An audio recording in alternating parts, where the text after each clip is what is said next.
Hello, and welcome to the virtual and in-person AWP Conference and Book Fair. I am Demisty Bellinger, a member of the AWP Board of Directors. For accessibility purposes, I'd like to offer a physical description of myself. I am a big Black woman with glasses, straightened hair that's Black, and a little gray. We are delighted to bring you to this event today, honoring the endeavor, sponsored by Cave Canem and featuring Cornelius Eady and Toi Derricotte.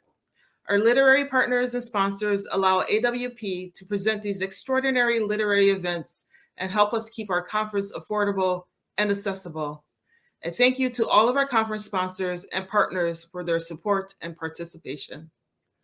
This conversation was pre-recorded and is premiering on Friday, March 25th from 12:10 to 1:25 p.m. Eastern Time. After the conclusion of this event, it will be available for on-demand viewing. During the event's premiere, please enter your questions or comments into the platform chat box on the right of the screen. If you're watching on demand, feel free to continue to leave comments in the chat box to the right of the video. We thank you so much for attending and for your continued support of AWP. We hope you enjoy this event.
In the 25 years since its inception, Cave Canem has leveled that playing field finally. But not only that, they gave its runners some pretty spectacular shoes in which to traverse that landscape. It has, Cave Canem, literally transformed the literary landscape. And I can't think of more praise to heap upon its intrepid pioneers, Cornelius Eady and Toi Derricotte, who sat down and not only conceived this amazing experiment, but made it into a reality. The evidence is all around us, the bounty that you have engendered. So thank you, thank you, thank you. I would like to read a poem of mine that will speak, I believe, to the poem that I've chosen to read of yours, Toys. We have been in conversation with each other, I think, for decades and talked about these things. And this poem of mine comes from my latest book, Playlist of the Apocalypse, for the Apocalypse. It's dedicated to my mother, who passed recently. Elvira was her name. And it's called Girls on the Town, 1946. You love a red lip. The dimples are extra currency, though you take care to keep powder from caking those charmed valleys. Mascara? Check. Blush? Oh, yes. And a hat is never wrong except evenings in the clubs. There a deeper ruby and smoldering eye will do the trick, with tiny embellishments, a ribbon or jewel, perhaps a flower, if one is feeling especially flirty or sad. Until Rosie fired up her rivets, flaunting was a male prerogative. Now you and your girls have lacquered up and pinned on your tail feathers, fit to sally forth and trample each plopped heart quivering at the tips of your patent leather Mary Janes. This is the only power you hold on to, ripped from the dreams none of you believe are worth the telling. Instead of mumbling, why not decorate? Even in dim light, how you glister, slow-eyed, your smile in flames. And Toi, in your miraculous collection, you have these new poems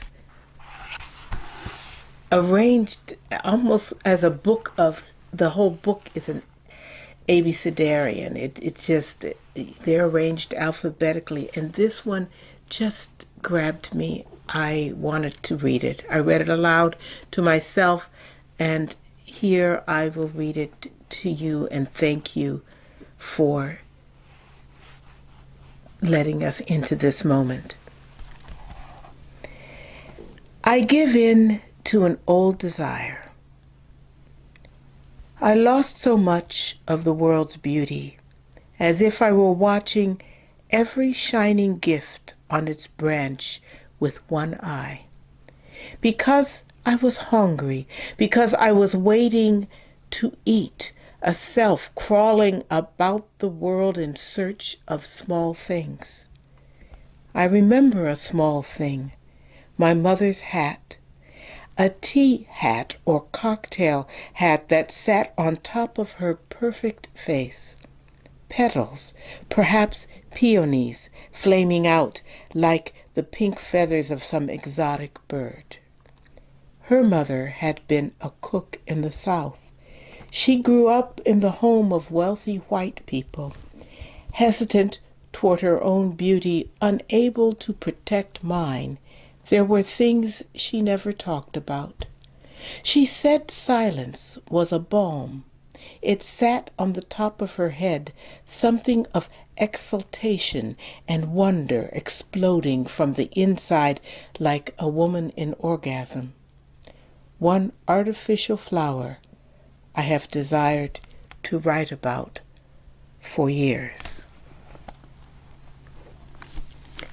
Thank you and love to you both. It is a privilege to celebrate Cave Canem.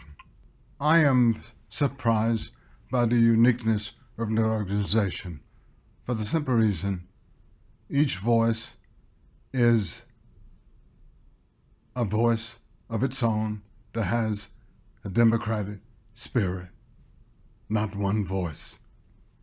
I wrote my very first endorsement for a book of poems in 1985 for Cornelius's book, Victims of the Latest Dance Crazes. And I'm going to read a poem from the collection entitled April. Suddenly, the legs want a different sort of work. This is because the eyes look out the window and the sight is filled with hope. This is because the eyes look out the window and the street looks a fraction better than the day before. This is what the eyes tell the legs, whose joints become smeared with a fresh sap which would bud if attached to a different limb. The legs want a different sort of work. This is because the ears hear what they've been waiting for, which cannot be described in words, but makes the heart beat faster, as if one had just found money in the street. The legs want to put on the show for the entire world. The legs want to reclaim their gracefulness. This is because the nose at last finds the right scent and tugs the protesting body onto the dance floor. This is because the hands stretching out in boredom accidentally brush against the skirts of the world. I'm going to read a poem of my own, Guzzle, after Ferguson. Somebody go and ask Biggie to orate what's going down in the streets.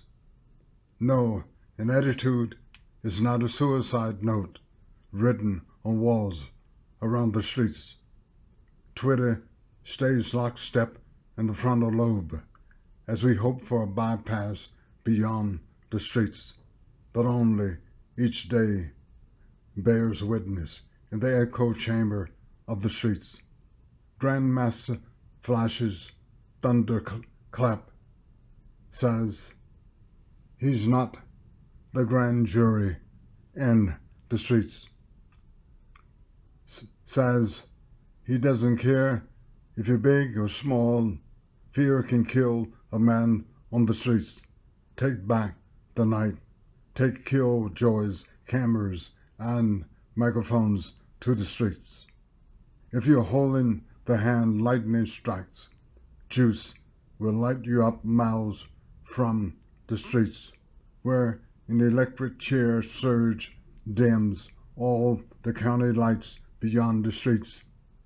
Who will go out there and speak laws of motion and relativity in the streets? Yusuf, this morning proves a crow, the only truth serum in the streets. Thank you. Hi, I'm Natasha Trethewey, and I can think of no literary organization that has done as much to change the landscape of contemporary American poetry as Cave Canem. In founding this home for Black poetry, Toi and Cornelius have proven that the greatness of this nation's literature lies in its diversity, which, as exemplified by Cave Canem, is another name for excellence, the multitudinous diversity of Black poetry and poets that it has nurtured, promoted, and amplified. I am lucky and deeply honored to count myself among them. I want to acknowledge now my deep and abiding gratitude to Toi and Cornelius, whose poems have taught me something about the necessity for talking back, whether that means being in conversation with other poems or talking back by breaking silences around what often remains unspoken, bearing witness with the riotous care of our language. I'd like to begin with reading this poem by Toi Derricotte that has been so important to me. It talks back brilliantly on the turning up of unidentified Black female corpses. Mowing his 3 acres with a tractor, a man notices something ahead, a mannequin. He thinks someone threw it from a car. Closer, he sees it is the body of a Black woman. Medics come and turn her with pitchforks. Her gaze shoots past him to nothing. Nothing is explained. How many Black women have been turned up to stare at us blankly, in weedy fields, off highways, pushed out in plastic bags, shot, knifed, unclothed, partially raped, their wounds sealed with a powdery crust. Last week on TV, a gruesome face, eyes bloated shut. No one will say she looks like she's sleeping. Ropes of blue-black slashes at the mouth. Does anybody know this woman? Will anyone come forth? Silence like a back wave rushes into that field where just the week before, 4 other Black girls had been found. The gritty image bangs in the air. Just a few seconds, but it strikes me, a Black woman. There is a question being asked about my life. How can I protect myself? Even if I lock my doors, walk only in the light, someone wants me dead. Am I wrong to think if 5 white women had been stripped, broken, the sirens would wail until someone was named? Is it any wonder I walk over these bodies, pretending they are not mine, that I do not know the killer, that I am just like any woman, if not wanted, at least tolerated? Part of me wants to disappear, to pull the earth on top of me.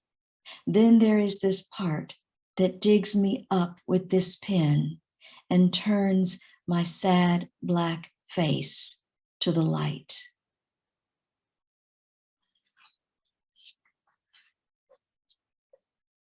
And this is my imperatives for carrying on in the aftermath. Do not hang your head or clench your fists when even your friend, after hearing the story, says, "My mother would never put up with that." Fight the urge to rattle off statistics that, more often, a woman who chooses to leave is then murdered. The 100th time your father says, "But she hated violence. Why would she marry a guy like that?" Don't waste your breath explaining again how abusers wait, are patient, that they don't beat you on the first date, sometimes not even the first few years of a marriage. Keep an impassive face whenever you hear "stand by your man," and let go your rage when you recall those words or advice given your mother. Try to forget the first trial before she was dead, when the charge was only attempted murder. Don't belabor the thinking or the sentence that allowed her ex-husband's release a year later, or the juror who said, "It's a domestic issue. They should work it out themselves." Just breathe when, after you read your poems about grief, a woman asks, "Do you think your mother was weak for men?" Learn to ignore subtext. Imagine a thought cloud above your head, dark and heavy with the words you cannot say. Let silence rain down. Remember, you were told by your famous professor that you should write about something else, unburden yourself of the death of your mother, and just pour your heart out in the poems. Ask yourself what's in your heart, that reliquary, blood locket and seed bed, and contend with what it means. The folk saying you learned from a Korean poet in Seoul, that one does not bury the mother's body in the ground, but in the chest. Or, like you carry her corpse on your back. Thank you. Thank you, Toi and Cornelius. Hello, I'm Tracy K. Smith, and I'm delighted to offer this reading today and to just bear witness to the powerful, life-sustaining, art-sustaining community that Cave Canem is and has long been. I believe that at the heart of Black poetry is the desire to bring others with us to the large and wonderful place that poetry reminds us we possess. Others meaning those kin who belong to the community of Blackness, and those outside of that community who can come if they let themselves. Cave Canem has led me to that place and to just a joyful heaven of peers who teach and inspire me, who remind me to love and to laugh and to ask in powerful and vulnerable ways. I'd like to read my poem, We Feel Now a Largeness Coming On. We feel now a largeness coming on, being called all manner of things from the dictionary of shame. Not English, not words, not heard, but worn, born, carried, never spent. We feel now a largeness coming on, something passing into us. We know not in what source it was begun, but wrapped we watch it rise through our fallen, our slain, our millions dragged, chained, like daylight setting leaves alight, green to gold to blinding white, like a spirit caught, flame in flesh. I watched a woman try to shake it once from her shoulders and hips, a wild, annihilating fright. Other women formed a wall around her, holding back what clamored to rise. God, devil, ancestor, what Black bodies carry through your schools, your cities. Do you see how mighty you've made us, all these generations running every day, steeling ourselves against it, every day coaxing it back into coils, and all the while feeding it, and all the while loving it. And I would really also like to bring Toi's voice into my reading by reading her poem, The Struggle, which makes my poem possible and I think sheds light on another layer of complexity that comes with Black life in this country. The Struggle. We didn't want to be white, or did we? What did we want? In 2 bedrooms, side by side, 4 adults, 2 children. My aunt and uncle left before light. My father went to the factory, then the cleaners. My mother vacuumed, ironed, cooked, pasted war coupons. In the afternoon, she typed stencils at the metal kitchen table. I crawled under, pulling on her skirt. What did we want? As the furniture became modern, the carpet deep, the white ballerina on the mantel lifted her arms like some girl near terror. The Degas ballerinas folded softly in a group, a gray, sensual beauty. What did we push ourselves out of ourselves to do? Our hands on the door, cooking utensils, keys. Our hands folding the paper money, tearing the paid bills. Thank you. Thank you, Toi. Thank you, Cornelius. Thank you, Cave Canem. Hi, my name is Taimba Jess. I'm a Cave Canem Fellow and current board president. I'd like to share 2 poems with you today. One poem is by Cornelius Eady. This poem was written in 1986, years before Cave Canem existed, entitled, Why Do So Few Blacks Study Creative Writing? Always the same sweet hurt, understanding that settles in the eyes sooner or later at the end of class, in the silence cooling in the room.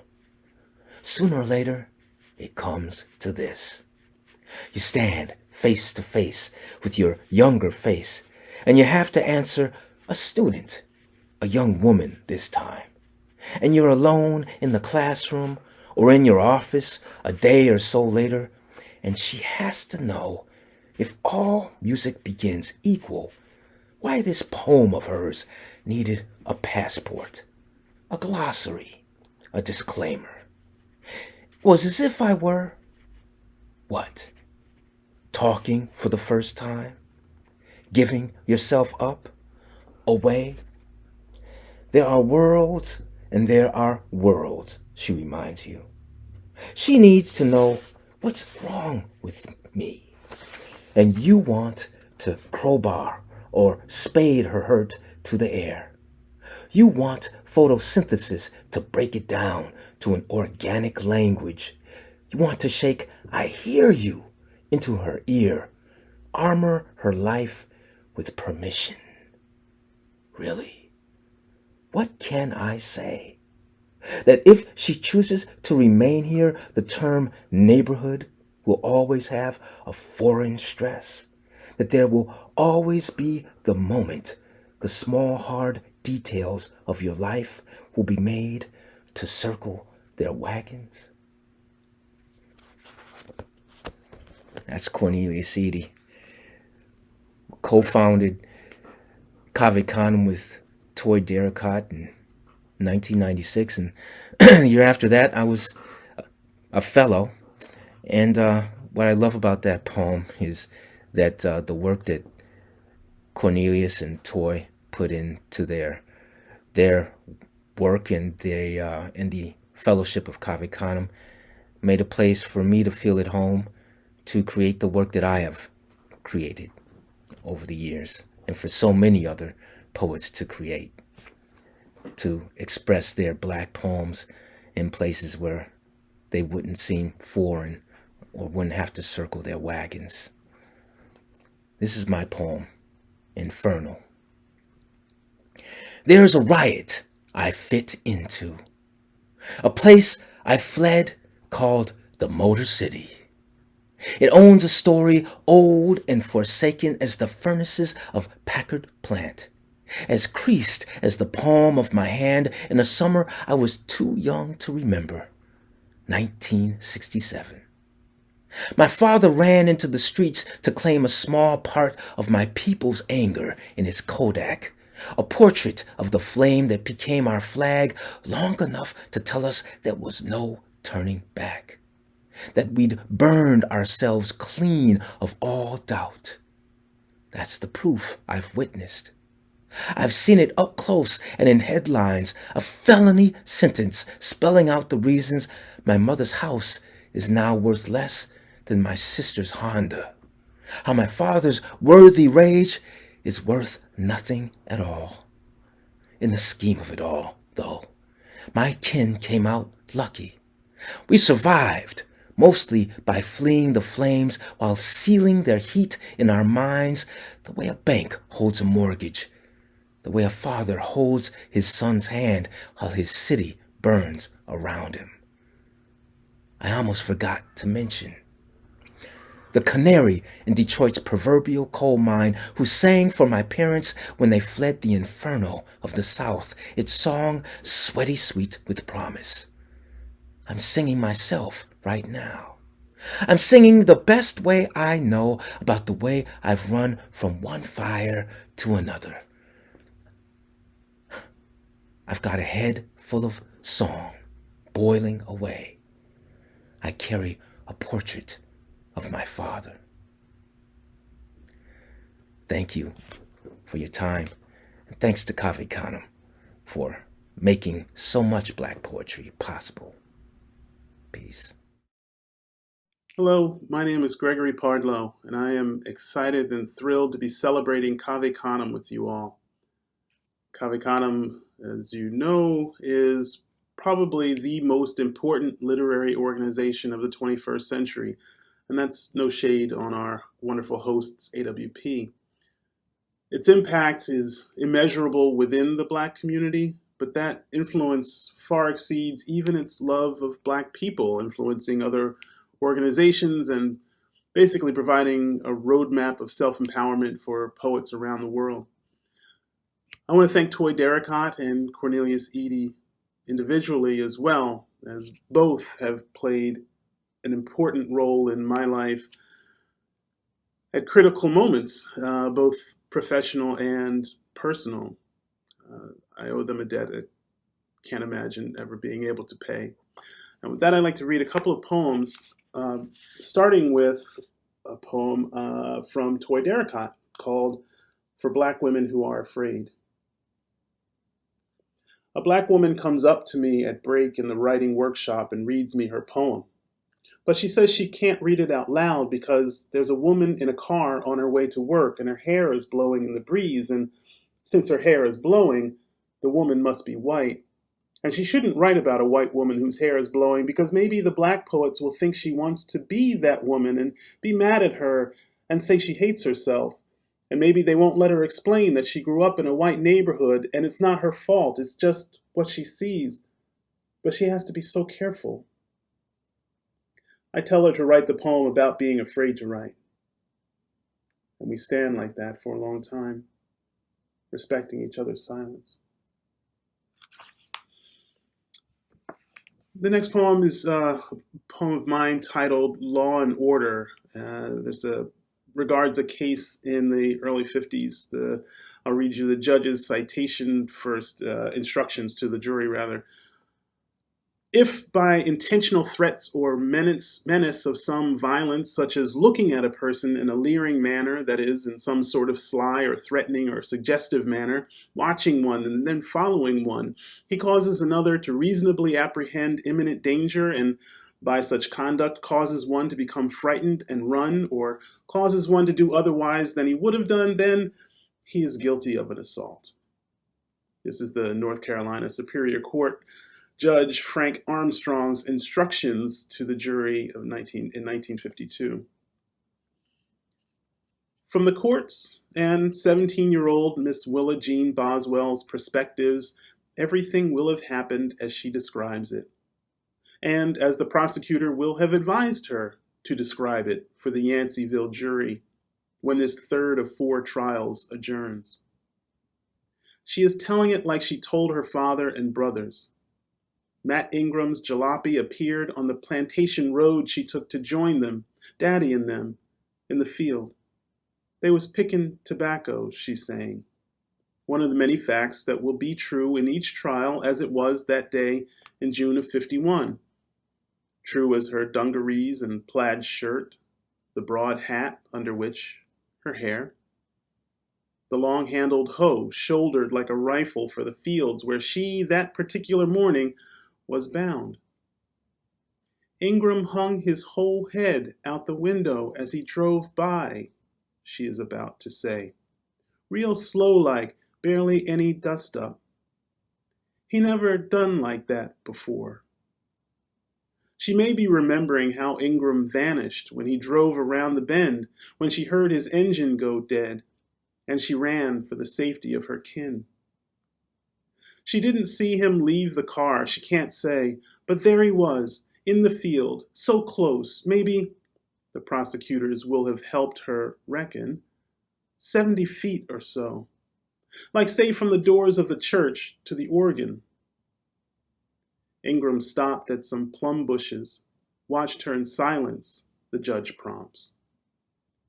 She knows Mac, everybody calls him, as a good Negro, a reputation that requires a talent for being present and absent at once. The only way a man like him could imagine a fate beyond sharecropping, by scrubbing traces of plot and motive from his life story, to show he had no designs on the history that belongs to law-abiding white men. That's why his leer, her testimony in the 4th trial will record it as a leer, was so menacing. She will have meant to say, shaken, weeping, still scared. As everyone knows, Ingram will be charged with assault with intent to rape. Less certain is that, on appeal, 2 years from now, he'll be sentenced to time served. His innocence will have been proven irrelevant. His family, wife, 9 children, bankrupted, dispossessed, dispersed. At this point in her story, as Ingram listens, he knows he is still searching for Mr. Boswell, hoping to borrow a trailer, as he has often done, and that this time will be the last. He knows he will leave his car and find some shade by the plum bushes, where he can scan the field to see where Boswell and his boys might be working. He can even see himself in Willa Jean's story, still wondering, though now he knows, who is that strange boy with the hoe? And where is he off to in such a hurry? Thanks again. It is an honor to be in this company and to share my work on behalf of Cave Canem. Thank you. Hi, I'm Jericho Brown. I think of Cave Canem as the place where I met some of the closest friends that I have in this whole world. People who I love, people who I know are praying for me, people who stand in the gap for me, from Inzadi Kieta to Douglas Kearney. So many people that I met there. I am grateful for. There are people who are constantly on my mind, even though I do not see them all the time. So I want to say that I think the significance of Cave Canem for me has been, it's a place that fosters friendship and fellowship that lasts a lifetime. I'm going to read a poem. Nim. They said to say goodnight and not goodbye. Unplugged the TV when it rained. They hid money in mattresses, so to sleep on decisions. Some of their children were not their children. Some of their parents had no birth dates. They could sweat a cold out of you. They'd wake without an alarm telling them to. Even the short ones reached certain shelves. Even the skinny cooked animals too quick to catch. And I don't care how ugly one of them arrived. That one got married to somebody fine.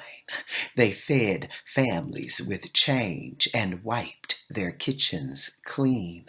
Then another century came. People like me forgot their names. I'd also like to read a poem by Cornelius Eady. Money won't change it, but time will take you on. You're rich, lady, hissed the young woman at my mother as she bent in her garden. Look at what you've got. And it was too much, the collards and tomatoes, a man, however lousy, taking care of the bills. This was the reason for the early deaths my mother was to find from that point on. Turned dirt and the mock of roots, until finally she gave her garden up. You can't have nothing, she tells us, is the motto of our neighborhood. These modest houses that won't give an inch. Thank you. It is a pleasure to be part of this great 25th anniversary for Cave Canem, and to thank all the people involved who got us to this 25th anniversary, and to thank all the people who will get us our next 25 years. God knows what that will be like. I'm going to read poems from my Mercy Cycle. These are poems about Phyllis Wheatley, and they are about the period of time between her losing her West African tongue and learning the power of English.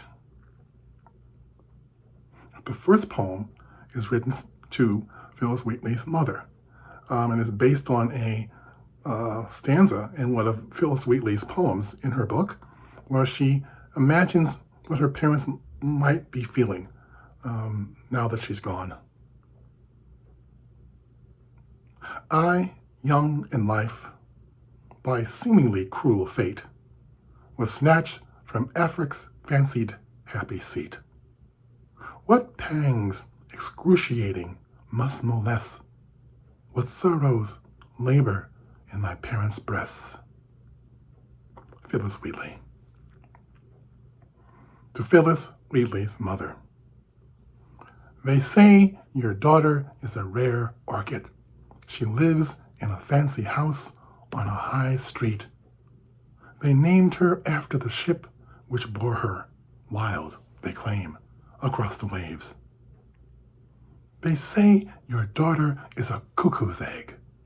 She walks the street in English garb. She did not fill the shark's belly.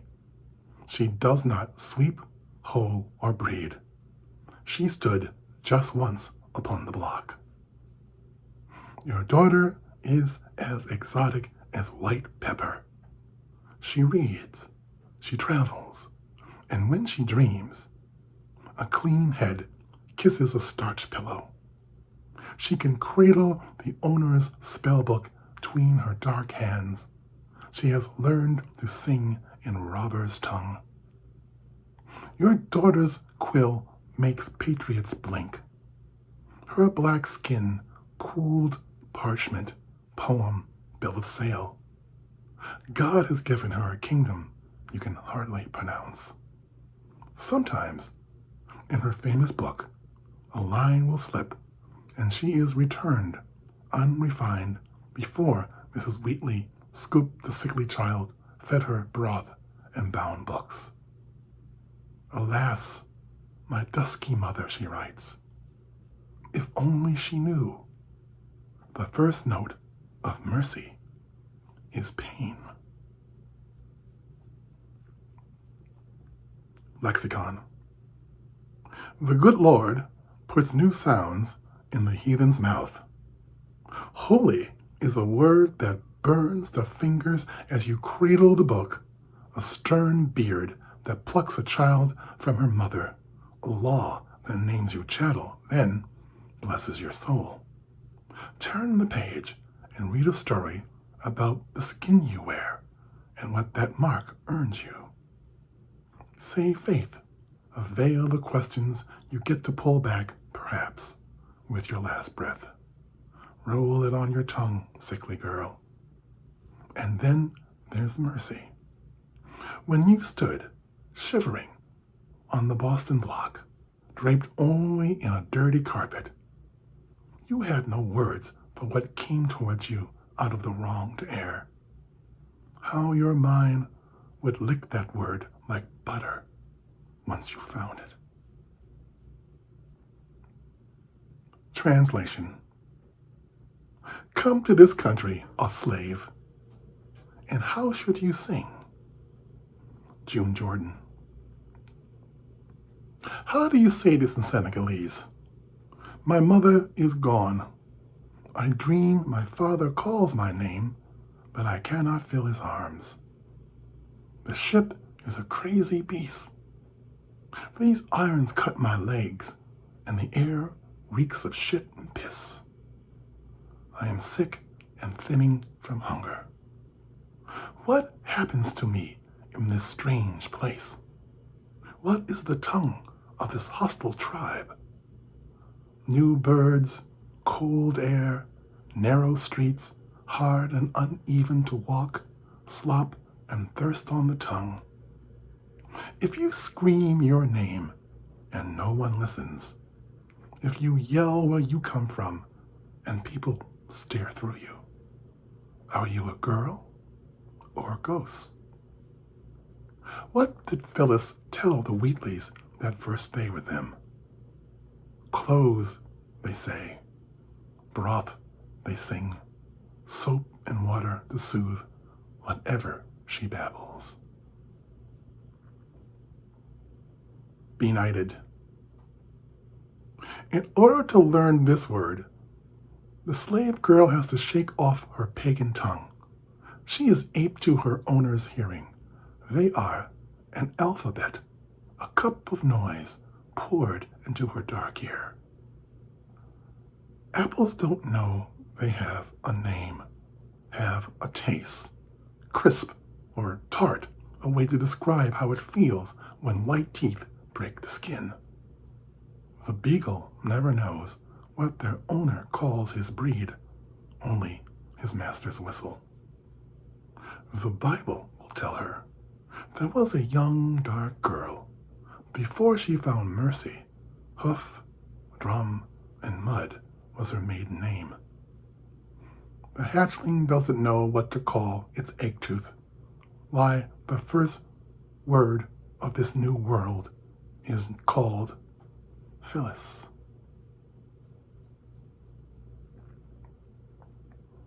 God could not make her a poet. This is based on something that Thomas Jefferson actually said after reading Phyllis Wheatley's book. God could not make her a poet. Thomas Jefferson said this, more or less, after he read the musings of the clever African Phyllis Wheatley, a sensation of both the colonies and England, a black patriot, though a slave. Whatever a black hand can build, he knew, could only be guided by a master's vision. Like this room or the mansion he probably wrote his opinion in. What black mind could dream in these proportions and gather the slope of these Virginia hills so lovingly to his window? God could give her words, but the subtle turn? Like giving a gull a sack of gold. Dibolic. Their color is a dibolic dye. Phyllis Wheatley. What they say they are, and what they actually do, is what Phyllis overhears. It's like she isn't there. It's like she's a ghost at arm's length, hearing the living curse out the dead, which she's been led to believe no decent person does in a church. How they say they love her and how they look at her is what Phyllis observes, like she's the hole in the pocket after the money runs out. God loves everybody, even the sinner, they say. Even a mangy hound can rely on a scrap of meat scraped off the plate, they say. What they testify and what they whisper in earshot is as dark as her skin, whistled from opposite sides of a mouth. Is she the Bible's fine print?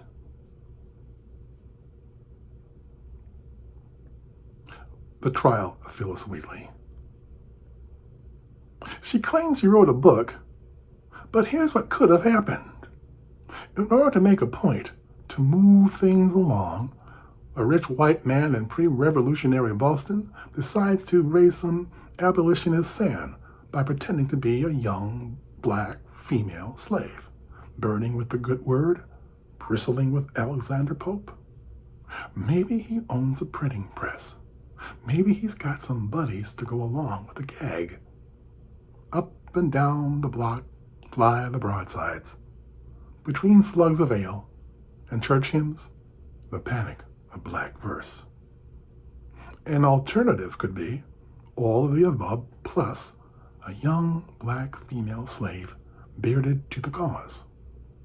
Teach her to recite, just enough. Petticoat her, just enough. An indentured rebel. Written by Phyllis Wheatley, a slave, owned by John Wheatley, versed by Phyllis Wheatley, an Ethoth, late of Africa. If a Negro can write a poem, why not a fish then? Why not a cloud with feet? What is your name? A long way from home, sir. What is your tongue? Poetry and the breath of the Lord. What is your accent? A patriot, sir. It will take a jury of proper white men to prove this true. John Hancock to square in ink this we saw, the paper, the quill, her black hand singing. Thank you, and congratulations to everyone for a great 25 years. Good afternoon, my dear writers, my beloved Cave Canem poets. I am so happy to be here virtually with you. I imagine you there in front of me, and it just fills my heart with happiness wherever you are. So, CC is about connections. I mean, we learned that in the first circle when we saw how people went out that night after the circle, went together down to the Hudson River and wrote poems that night, wonderful poems. And the love, the connection, it was just amazing. A white friend told me the other day that when a black person is on the elevator with her and another black person gets in, they always acknowledge each other.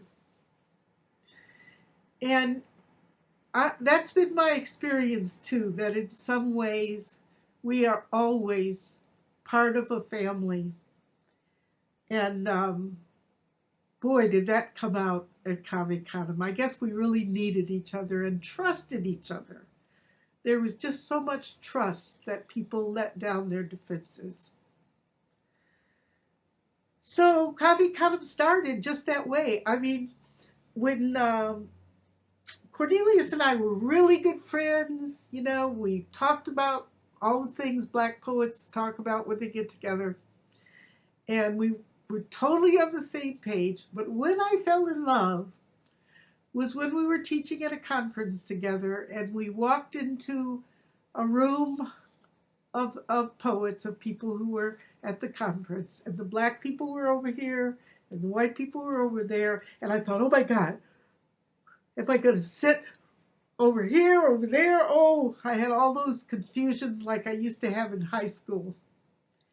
And before I could think it through, I noticed Cornelius and Sarah heading over to the black side. My heart just opened up completely. I fell in love. And that's how it's been for, 27, 28 years. They are just great people, true people.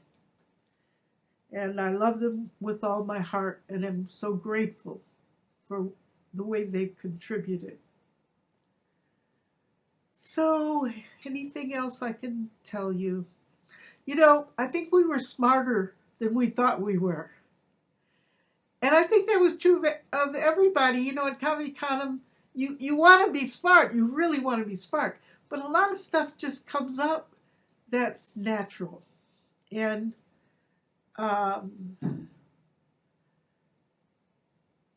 it was a miracle. It really was. Cave Canem is a miracle to me, because all of the things that I suspected in my heart are true. And all that we've learned from these years, these generations, and how those generations have played out with the hardships and the good, in poetry, it all matters. And our wanting to do good for each other, that matters. Our hearts are in the right place. And what I see is a miracle happening. Everything that I deep down believed in but was a little scared to believe in, it's all true. And that's what Cave Canem has shown me. I'm going to read a poem that all the Cave Canem people like me to read.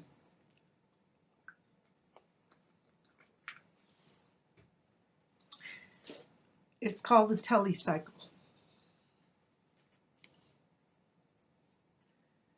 And it's about a fish that I loved. The Telecycle. Joy is an act of resistance. Why would a black woman need a fish to love? Why would she need a flash of red living in the corner of her eye? As if she could love nothing up close, but had to step away from it. Come back, drop a few seeds, and let it grab onto her. As if it caught her on some hook that couldn't hurt.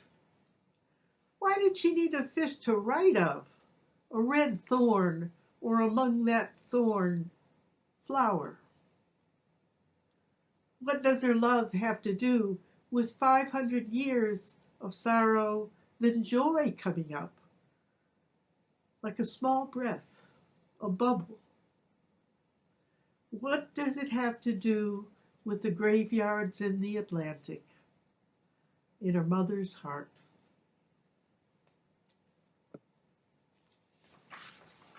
For Telly the fish. Telly's favorite artist was Alice Neal.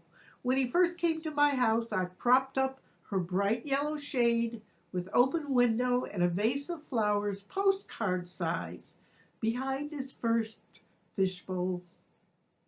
I thought it might give him something to look at, like the center of a house you keep coming back to, a hearth, a roof for your eye. It was a wondering in me that came up with that thought, a kind of empathy across my air and through his water, maybe the first word that I propped up between us in case he could hear. Telly would stare at that painting for hours, hanging there with his glassy eyes wide open. At night, he wanted the bottom, as if it were a warm bed. He'd lay there, sort of dreaming, his eyes gray and dim and thoughtless. For months, he came back to her, the way a critic or a lover can build a whole life on the long study of one great work. I don't know why he stopped. Maybe it was when he first noticed me, the face above my hand feeding, for sometimes when I'd set the food on top, he'd still watch me, eye to eye, as if saying, food isn't enough. Once, when I bent, I know you're not going to believe this, but it's true, he jumped out of the water and kissed my lips. What is a fish's kiss like? You'd think it would be cold, slimy, but it was quick, nippy, hard. Maybe it was just what I expected. For all our fears of touch, it takes so long to learn how to take it. When he stopped coming to the top, I guess I did all the wrong things. The fish medicine that smelled, measured carefully for his ounce of weight. For his gills worked so slow, and he lay still, tipped over, slightly like a dead boat. How do you stop the hurt of having to breathe? After I took him to the middle of the yellow bridge right near the Andy Warhol Museum. I had put a paper towel in a painted egg and laid him in it. And at the top, I opened the casket and emptied him out into the water.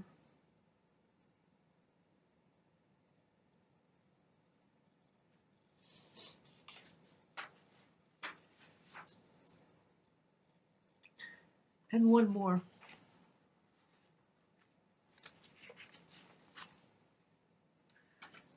Telly Redux. Sharon asked me to send a picture of little fishy Telly. I wish I had taken his picture, but in those days some part of my heart was still unswimmingly cold, and as much as I loved Telly, I couldn't imagine carrying a fish's picture in my wallet, or putting one in a gold frame on the same mahogany shelf as my grandson. All I have today is the Telly in my heart, a shimmery thinking in red veils. I remember his swishy tail, a magisterial emblem of the living God. In heaven, we will swim together through clouds and spheres of wonder far beyond this unpardoning glass of water. I love you guys. Keep doing your work.